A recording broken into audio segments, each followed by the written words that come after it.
Frères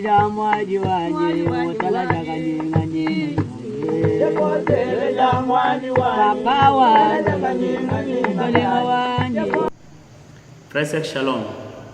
Shalom, shalom, frères et sœurs, partout vous êtes.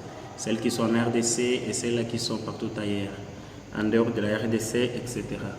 Je vous salue au nom de Jésus-Christ. Shalom à tous. Que le Dieu de l'apôtre Pierre soit avec vous.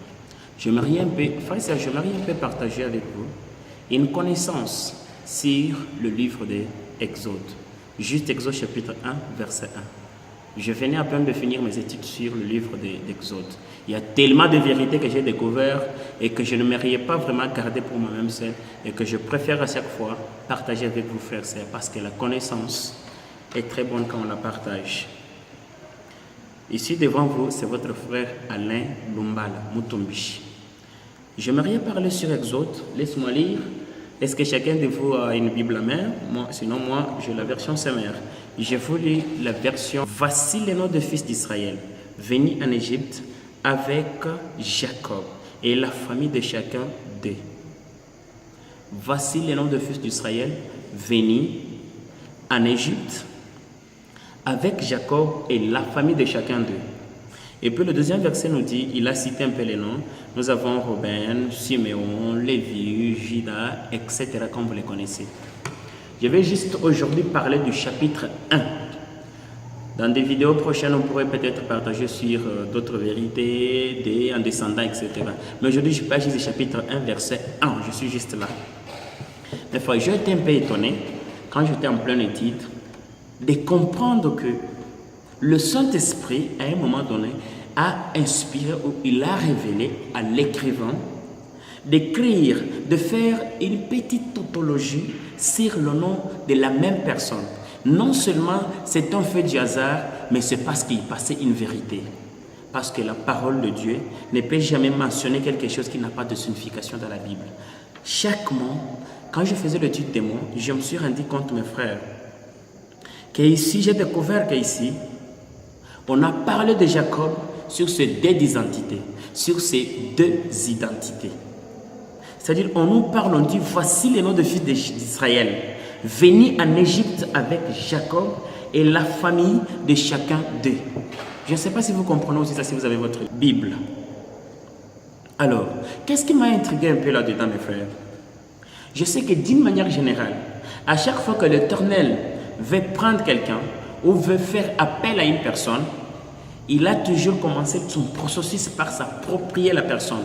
C'est pourquoi la raison pour laquelle Paul nous parle en Romains chapitre 1 verset 1. Il dit, moi Paul, serviteur de Dieu, appelé pour être mis à part, appelé par Dieu pour être mis à part. C'est-à-dire, j'étais une personne au milieu des autres, j'étais un objet au milieu des autres, mais maintenant là, l'Éternel m'a appelé pour être mis à part. C'est-à-dire, il m'a choisi pour un instrument qu'il va utiliser en dehors des autres instruments qu'il ne doit pas utiliser. Mes frères, je me suis rendu compte, en faisant la lecture, nous connaissons tous l'histoire d'Israël. Parce que l'Israël, Jacob, avant que Jacob devienne Israël, nous connaissons tous l'histoire. Il y a eu une bataille avec Dieu. Et c'est dans la bataille, quand Jacob est sorti victorieux, que l'Éternel a décidé de lui changer l'identité. Parce que là, il s'était rencontré avec Dieu. Comme la Bible dit, personne ne peut se rencontrer avec Dieu, reste le même. À chaque fois que nous rencontrons avec l'Éternel nous a toujours façonné. Il nous a toujours transformés pour devenir une nouvelle créature, distincte à l'ancienne. C'est-à-dire, il a toujours fait la différence entre le vieux homme et les nouveaux hommes que nous devrons être.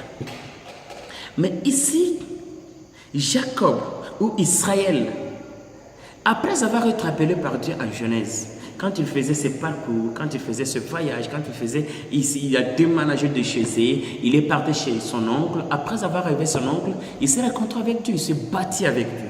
Et l'Éternel a dit, on ne t'appellera jamais Jacob, on va t'appeler maintenant Israël. Imaginez mes frères, après avoir eu la nouvelle identité en Jésus-Christ, la nouvelle identité en Dieu, en tant qu'Israël. Mais le Saint-Esprit, quand on écrit, on commence l'Exode, la parole de Dieu ou l'Esprit Saint de Dieu permet à l'écrivain de reprendre encore, de nous écrire que voici les noms de fils d'Israël. Israël, lui-même Jacob, venait en Égypte avec Jacob. Une petite tautologie de reprendre. On cite par exemple, je pourrais dire, moi on m'appelle Alain Lombala. Mais l'Esprit Saint, la Vertu on dit, voici les noms des fils d'Alain venus en Égypte avec Lombala, avec chacun avec la famille de chacun d'eux. Or, si j'ai déjà une nouvelle identité en Dieu, inutile de citer mes anciennes identités. Parce qu'à chaque fois qu'on cite nos anciens hommes, nos vieux hommes, on nous rappelle ce que nous étions avant. Alors, comme on est déjà en Christ, on ne doit pas nécessairement insister sur nos anciens mots. Non. J'aimerais un peu vous partager une petite vérité qui est là-dedans. Parce que mes frères, la vérité y est tellement ici dedans. La Bible nous dit, voici le nom du fils d'Israël, venu en Égypte avec Jacob et la famille de chacun d'eux. Jacob, c'est la même personne. Israël, c'est la nouvelle identité. Donc, ici, mes frères, qu'est-ce que voulait nous dire le Saint-Esprit au juste? L'Égypte, il est venu en Égypte. L'Égypte, sur le plan symbolique, la parole de Dieu peut être interprétée d'une manière historique ou soit symbolique. Mais l'Égypte, d'une manière générale, comme nous le connaissons tous, l'Égypte nous représente le monde. L'Égypte nous représente les mâles. L'Égypte nous dit, quand on parle de l'Égypte, nous nous souvenons de l'esclavagisme. Quand on parle de l'Égypte, nous nous souvenons des souffrances, nous nous souvenons de mauvais traitements. Quand on parle de l'Égypte, c'est tout ce qui englobe, qui généralise le monde. C'est ce qui veut dire l'Égypte.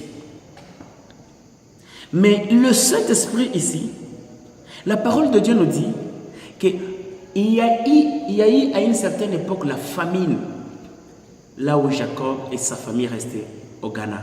Après avoir subi une très grave, une très compliquée, une très si pénible famine, Joseph a dit, Joseph, l'un des fils de Jacob, qui leur avait déjà précédé en Égypte. Parce que Joseph, lui, vivait déjà en Égypte. Comme vous connaissez l'histoire, il a été vendu par ses frères. Mes frères, je me suis rendu compte que non seulement c'était la famine, c'était à l'époque de la famine que Joseph a appelé ses parents et ses frères. Il a dit, il serait inutile. Moi, j'ai une meilleure position. En Égypte, j'ai une position mieux, je suis ministre. J'ai quand même de l'estime, j'ai quand même de la considération devant Pharaon et son gouvernement. Combien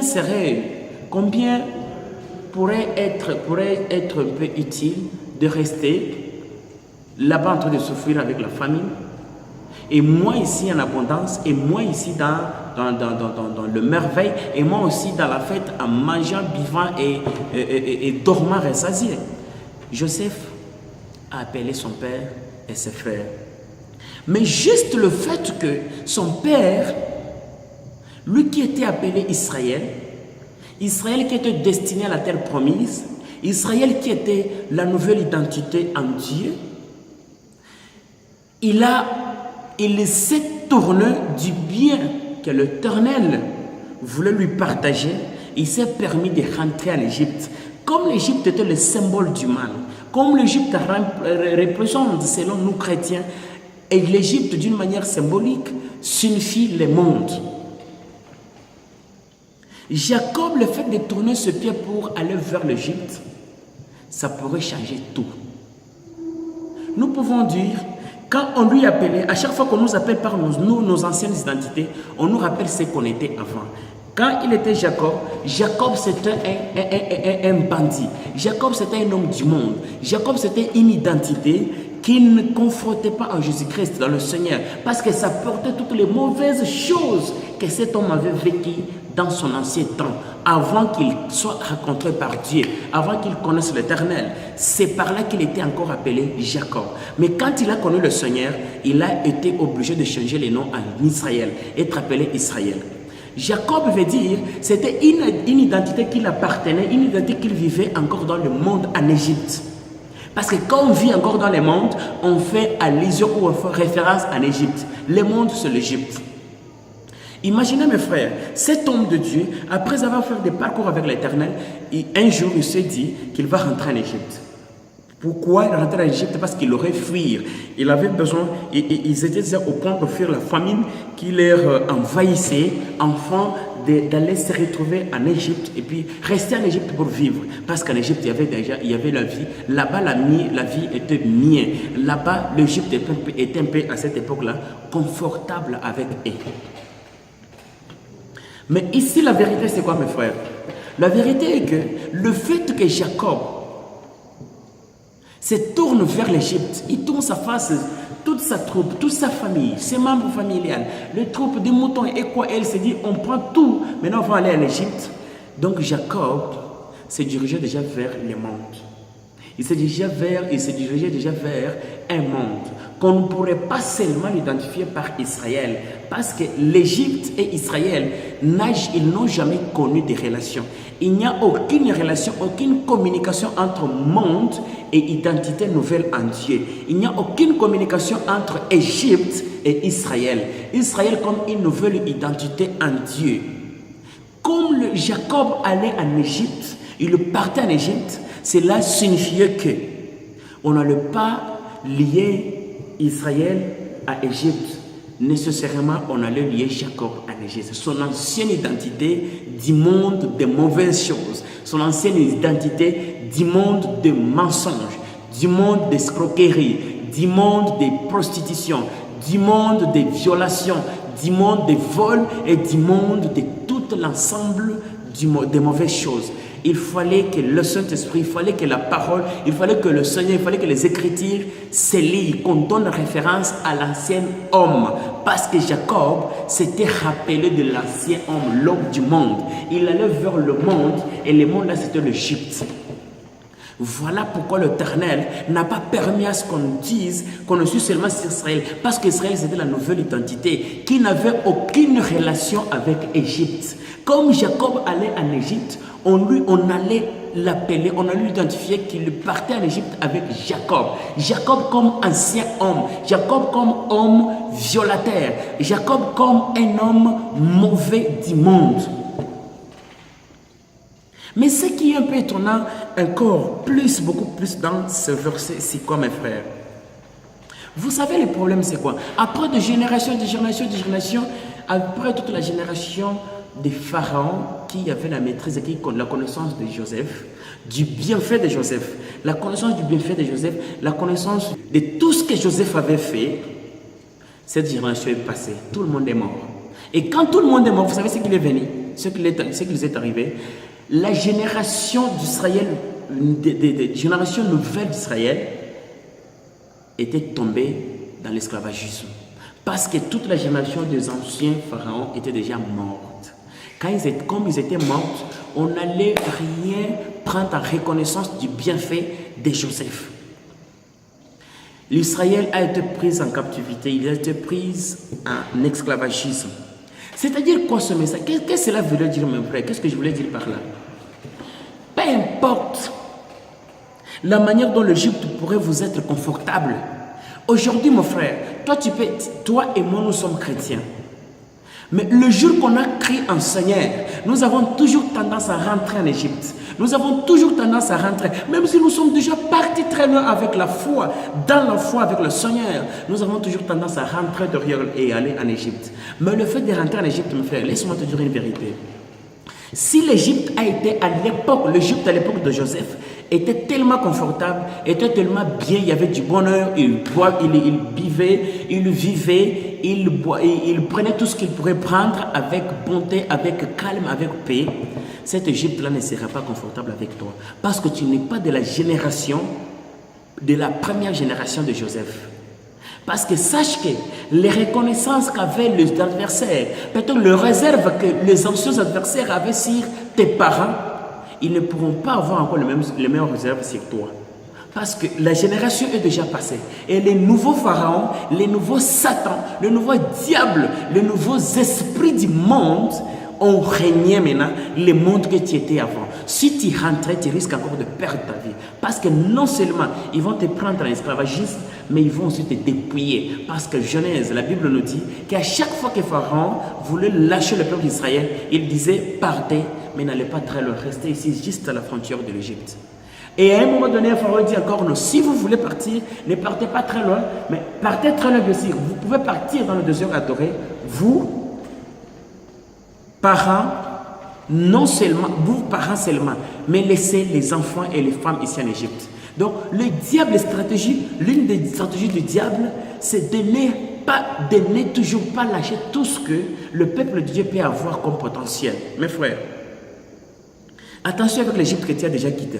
Si tu es déjà sorti en Égypte, ne te permet pas de rentrer encore en Égypte. Parce que si tu rentres en Égypte, croyant que l'Égypte sera confortable, il sera vraiment gentil avec toi, comme il l'était avec tes parents, là tu te trompes. Tu vas perdre tout ce que tu as parce que l'Égypte de cette époque, sur l'Égypte de cette génération, n'a aucune reconnaissance, il n'a aucune maîtrise sur le bienfait de tes parents. Frères et sœurs, laissez-moi vous dire une chose. Peu importe, même si on pourrait rester en Égypte, en train de traverser des moments très difficiles, le peuple d'Israël, après la génération de Joseph, ils ont connu vraiment le pire. Ils ont été torturés, ils ont souffert. La génération qui avait suivi Joseph, Dieu avait permis qu'il y ait des souffrances. Ils ont souffert. Après l'esclavagisme, Dieu a permis à ce qu'ils soient torturés, qu'ils soient vraiment faits tellement d'une profonde souffrance, qu'ils soient vraiment traités d'une manière là très souffrante, pour ne pas leur faire voir. Vous savez ce que Dieu voulait faire voir à la génération d'Israël? Parce qu'il s'est contenté aussi soit disant que non, l'Égypte nous est confortable, en Égypte nous mangeons, même si nous sommes esclaves, mais nous mangeons, nous vivons, nous dormons quand même. Le matin, on est au travail, etc. Mais cette situation-là, Dieu n'était pas content avec cette situation. C'est pourquoi à cela, Dieu a créé des troubles. Il y a des moments où Dieu crée des difficultés, il crée des troubles dans nos vies, il crée des complications, il crée des situations tellement difficiles d'une manière de nous dire que nous ne devons pas rester ici parce que lui a déjà déménagé avec nous, il est déjà parti, il n'est pas sur le lieu. Des fois Dieu nous parle d'une manière ou d'une autre. À chaque fois que l'Éternel nous parle, il nous dit, ici c'était juste pour la génération de vos parents. Vous, la nouvelle génération, vous ne devez pas rester et vivre la même situation que vos parents. Vous devez déménager, partir.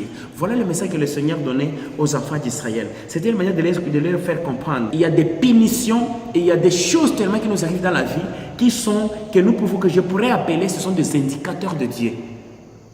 Ce sont des indicateurs de Dieu.